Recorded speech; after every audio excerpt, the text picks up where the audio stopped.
Saat para model mulai bermunculan, Neung datang bersama Suam sembari menyemangati Suam.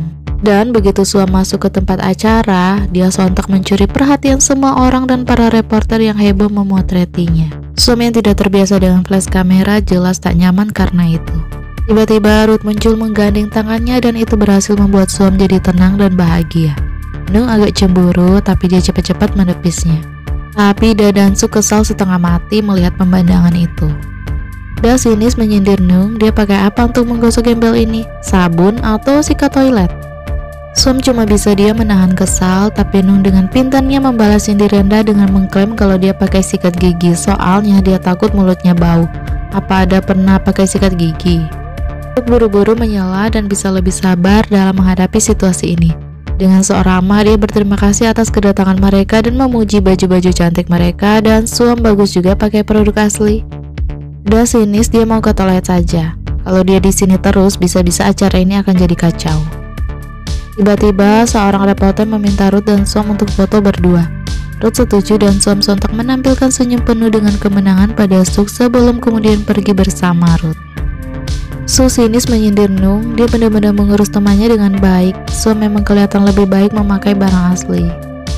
Tentu saja orang yang asli akan kelihatan cantik dengan apapun yang mereka pakai, tapi orang palsu harus berusaha sedikit lebih keras, sindir Neung. Orang palsu maksudmu siapa? Aku atau kau sendiri? Balas Su lalu pergi. Dua pria tertarik sama Suam dan langsung mendekatinya, tapi Ruth mendadak muncul sambil menatap mereka tajam sehingga kedua pria itu terpaksa harus pergi. Dan Ruth langsung menutupi Suam dengan jasnya dan melarangnya melepasnya. Suam tidak mengerti kenapa, apa bajunya tidak cantik. Cantik, tapi apa perlu seterbuka ini? Apanya yang terbuka? Dari apa yang kulihat, pakaianku bukanlah yang paling terbuka di acara ini. Yakin kalau Ruth mungkin tidak suka orang-orang melihat Suam, tapi Suam malah tak percaya. Neung buru-buru cari-cari alasan untuk meninggalkan mereka berdua dan langsung pergi. Suam malah mau pergi ikut Neung. Ruth sontak menariknya dan menegaskannya untuk tetap di sini. Kenapa juga Suam mau pergi dan membiarkan banyak orang untuk melihatnya? Bilang saja kalau kau cemburu, Kun. Aku cemburu, Ruth akui itu sambil menggenggam tangan Suam. Di luar, Neung tak sengaja menguping percakapan Da dan ayahnya. Da tak senang karena ayahnya menyuruhnya untuk bersabar menghadapi Suam, padahal dia ingin sekali menampar Suam. Direk menyuruhnya untuk tenang dulu, bagaimanapun dia adalah istrinya Ruth. Jika waktunya tiba, Direk sendiri akan mengurusnya. Neung kaget mendengarnya, jelas-jelas ucapan Direk itu berkonotasi negatif. Dia jadi cemas dan buru-buru mencari Suam, tapi Ruth malah memberitahu bahwa Suam sendiri pergi mencari Neung. Neung jadi tambah cemas, lalu di mana Suam? Ruth menyarankannya untuk tetap di sini saja dan tunggu dia kembali.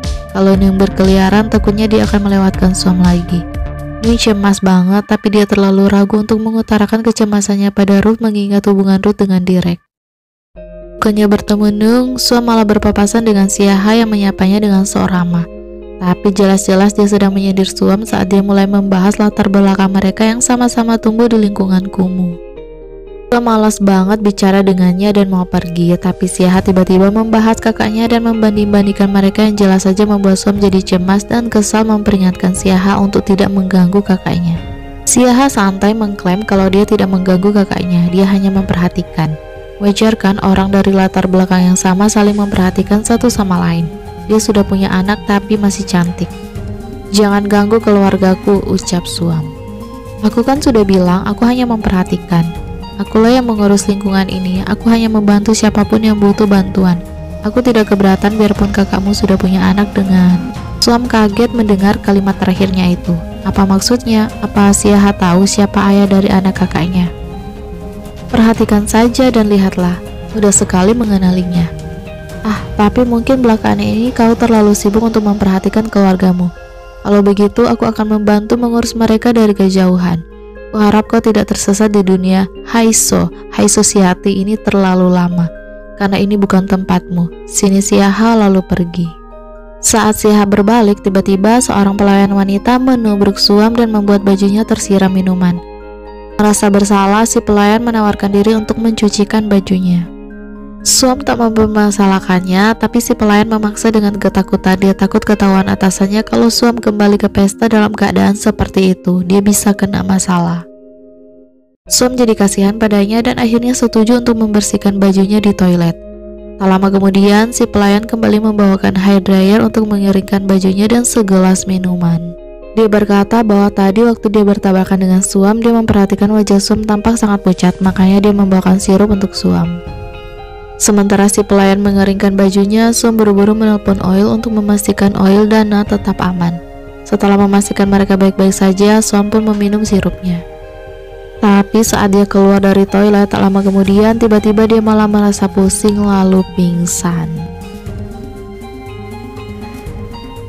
Sementara itu, Nung gelisah banget menunggu Suam yang belum kembali sedari tadi. Direk dan Da kembali saat itu, tapi mereka juga tidak tahu di mana Suam. Da malah senang-senang saja menuduh Ruth lagi flirting sama Nung. Tiba-tiba si Ha muncul sambil menggendong Suam yang pingsan. Dia mengklaim kalau dia menemukan Suam pingsan di depan toilet. Ruth jelas tak percaya istrinya cuma pingsan dan menuntut si Ha untuk memberikan Suam padanya. Sepertinya Deputi sangat mencintai dan mencemaskan istrinya. Bagus sekali, kau secemas ini dan dia malah bersamaku. Ambillah dia kembali. Tapi saat Ruth hendak mengambil Suam, tiba-tiba si Ha berubah. Dia mengancam Ruth. Lain kali aku mungkin tidak akan mengembalikannya. Kesal, Ruth langsung mengambil Suam, tapi Derek malah mengucap terima kasih pada si Ha. Ruth jadi semakin curiga dengan mereka. Suam sadar saat itu. Ruth langsung mendudukannya di bangku dan menanyakan siapa yang melakukan ini padanya. Tapi Suam masih terlalu pusing untuk berpikir. Derek menyuruh Ruth untuk segera membawa Suam pulang saja. Derek juga mau pulang, maka Ruth menitipkan Suam ke Nung sebentar, sementara dia mengantarkan Derek keluar. Derek penasaran kenapa Suam pingsan, apa dia sakit atau jangan-jangan mereka punya berita bagus. Ruth menyangkal dia sungguh tidak mengerti kenapa bisa si Ha yang menemukan Suam di depan toilet wanita. Terlalu kebetulan sehingga rasanya seperti disengaja. Tapi alih-alih mencurigai si Ha juga, Derek malah secara tak langsung membela si Ha dan menyuruh Ruth untuk tidak kebanyakan mikir. Bukankah sudah bagus si Ha mengembalikan Suam? Sepertinya paman sudah tidak terlalu keras terhadap si Ha, sindir Ruth. Oh ya, mungkin aku sudah terlalu lama meninggalkan satuan polisi, makanya aku tidak terlalu memikirkan masalah ini, alasan Derek. Apa bukan karena si Ha mendukung partai yang mendukung paman? Derek dengan canggung mengklaim kalau dia belum membuat keputusan terkait masalah itu. Dia langsung menepuk-nepuk pipi Ruth dan meyakinkannya untuk tidak khawatir. Apapun yang akan dilakukan, dia pasti akan memberitahu Ruth seperti biasanya. Pintu lift terbuka, tapi di dalamnya malah ada si Ha. Tapi Derek sama sekali tidak keberatan untuk naik satu lift bersamanya, membuat Ruth jadi semakin mencurigai mereka semua. Sementara itu, Suam masih agak pusing setibanya di rumah. Nung benar-benar mencemaskannya. Apa yang sebenarnya terjadi pada Suam? Bagaimana bisa dia pingsan? Apa dia sakit? Dan lagi tidak seharusnya si Ha yang menemukan membopong Suam dari toilet. Aneh sekali. Saat itulah Suam baru ingat pada pelayan yang menabraknya dan memberinya sirup tadi. Tapi Suam sengaja tidak memberitahu Nung akan hal itu dan hanya berterima kasih pada Nung yang sudah mengurusnya seharian ini. Nung tidak mempermasalahkannya kok, tapi tiba-tiba dia ingat tentang apa yang didengarnya tadi dan langsung penasaran. Apa Suam dekat dengan pamannya Ruth? Tidak, tapi dia sering datang untuk menemui Kun Ruth. Memangnya kenapa? Nung bingung bagaimana harus mengatakannya karena dia juga masih bingung dan ragu. Ragu apakah pamannya Ruth itu benar-benar orang baik atau tidak. Dipikir-pikir kalau Derek benar-benar orang yang baik, tidak mungkin putrinya punya kepribadian seburuk itu. Tapi sudahlah, tidak usah dipikirin, pokoknya Nung ingin Suam menjauh dari kedua orang itu. Nung tidak suka kedua orang itu. Tapi Suam, Pirut sangat mengkhawatirkanmu. Aku merasa lega melihat itu. Mungkin Pirutlah orang yang terbaik yang bisa menjagamu. Suam tak enak mendengarnya, tapi saat dia hendak menjelaskan tentangnya dan Ruth, Nung tiba-tiba pamit dan menyuruh Suam untuk istirahat saja. Saat dia turun, dia mendapati Ruth sedang melamun. Nung jadi mencemaskannya juga. Apa dia baik-baik saja? Mau diambilkan obat? Tidak usah, terima kasih banyak untuk hari ini. Kau sudah membantuku dalam segala hal. Kau benar-benar nang ek sepanjang acara tadi. Aku nang ek? Kurasa cukup bagiku untuk menjadi pemeran pembantu saja. Kau masih berpikir seperti itu? Aku sudah pernah bilang padamu sebelumnya bahwa jika kau ingin melakukan apapun, kau bisa melakukan apapun. Karena Nung Neung akan selalu jadi nomor satu. Neung artinya satu. Nung tersentuh mendengarnya. Hanya Ruth satu-satunya orang yang bicara seperti ini padanya. Tiba-tiba dia memberanikan diri memeluk Ruth erat-erat. Tapi sepertinya dia memeluk Ruth bukan untuk melampiaskan kerinduannya, melainkan untuk mengetes perasaannya pada Ruth. Sayangnya mereka tidak sadar Suam baru turun saat itu dan patah hati melihat mereka berpelukan. Parahnya lagi, Padat juga mendadak muncul dan patah hati juga melihat mereka seperti itu. Saat Neng keluar tak lama kemudian, bukannya bahagia, dia malah tampak kebingungan dengan pelukan barusan. Entah apa yang dia pikirkan saat Padat mendadak muncul sambil menyindir pelukannya tadi, Nung tiba-tiba saja memeluk Padat erat-erat. Tapi kali ini ekspresinya berbeda, dia tampak sangat bahagia. Sangat berbeda dari pelukannya pada Ruth tadi. Tadi saat dia melepaskan pelukannya dari Ruth, dengan mantap dia memberitahu Ruth kalau dia hanya memberikan dukungan moral untuk Ruth. Benar-benar seperti seorang adik yang cuma sedang memberikan semangat untuk kakak laki-lakinya. Tapi pelukannya Padat kali ini terasa sangat berbeda. Dan begitu Nung menyadarinya, dia mendadak kaget sendiri dan jadi gugup banget karenanya. Dia bahkan buru-buru melarikan diri dan membuat Padat jadi kebingungan. Di sisi lain, ibu termenung sedih teringat komentar nenek dukun tentang hubungannya dengan Kop yang sama sekali tidak seperti hubungan suami istri. Komentar yang membuat ibu jadi teringat akan masa lalunya dengan suaminya, Kop yang asli. Flashback, mereka pertama kali bertemu saat ibu bekerja di sebuah warung. Kop langsung tertarik padanya sejak pandangan pertama. Ibu mengabaikannya walaupun sebenarnya dia senang juga. Suatu hari rantai sepedanya ibu lepas. Kop kebetulan lewat saat itu dan langsung membantu memperbaikinya. Ibu jadi mulai ramah padanya sejak saat itu. Bahkan saat Kop datang langsung ke warungnya, ibu sengaja memberinya 2 telur ceplok gratis dan tersenyum manis padanya. Hubungan mereka berkembang pesat hingga mereka menikah dan punya anak pertama mereka, yaitu Oil. Kop benar-benar suami dan ayah yang baik dan penyayang. Mereka hidup dengan bahagia sembari menantikan kehadiran anak kedua mereka yang sedang dikandung ibu. Suatu hari Kop pergi bekerja. Seorang pria lain bernama Sing mendadak muncul di hadapan ibu yang kontan membuat ibu syok. Yaps, dialah pria yang sekarang mengaku-ngaku sebagai bapaknya Suam. Ibu sontak ketakutan melihatnya. Ternyata dia mantannya ibu sekaligus seorang narapidana yang entah bagaimana bisa kabur dari penjara. Dan sekarang dia dendam pada ibu karena meninggalkannya untuk menikah dengan pria lain, bahkan punya anak. Ibu dengan takut-takut berusaha memohon pada Sing untuk tidak menyakitinya dan bayinya dan suaminya. Tapi Sing jadi semakin emosi karena itu dan bersumpah akan membunuh suami ibunya. Ibu menangis teringat kenangan itu tanpa menyadari arwah suaminya di sisinya tengah berusaha menenangkannya melalui sentuhannya. Keesokan harinya, Ruth sengaja kembali ke hotel tempat acara kemarin dengan alasan dompetnya ketinggalan. Dia meminta mereka untuk memperlihatkan rekaman CCTV. Mereka pun mengantarkan Ruth ke ruang kendali CCTV dan memperlihatkan rekaman yang dia inginkan. Padahal rekaman yang ingin dia lihat adalah rekaman saat Derek naik lift bersama gengnya Siaha. Tanpa mengetahui bahwa petugas CCTV itu adalah Songkram yang menyamar, Ruth melihat begitu pintu lift menutup, Derek tiba-tiba berpaling ke arah Siaha dan bicara padanya dengan postur sopan selayaknya anak buah bicara pada bosnya. Apalagi kemudian dia melihat Siaha menepuk-nepuk pipi Derek sama persis seperti cara Derek menepuk-nepuk pipinya kemarin. Ruth syok melihat pemandangan itu. Sementara itu, Suk yakin pingsannya Suam adalah perbuatannya Siaha. Suam itu kuat, tidak mungkin dia jatuh pingsan tanpa alasan.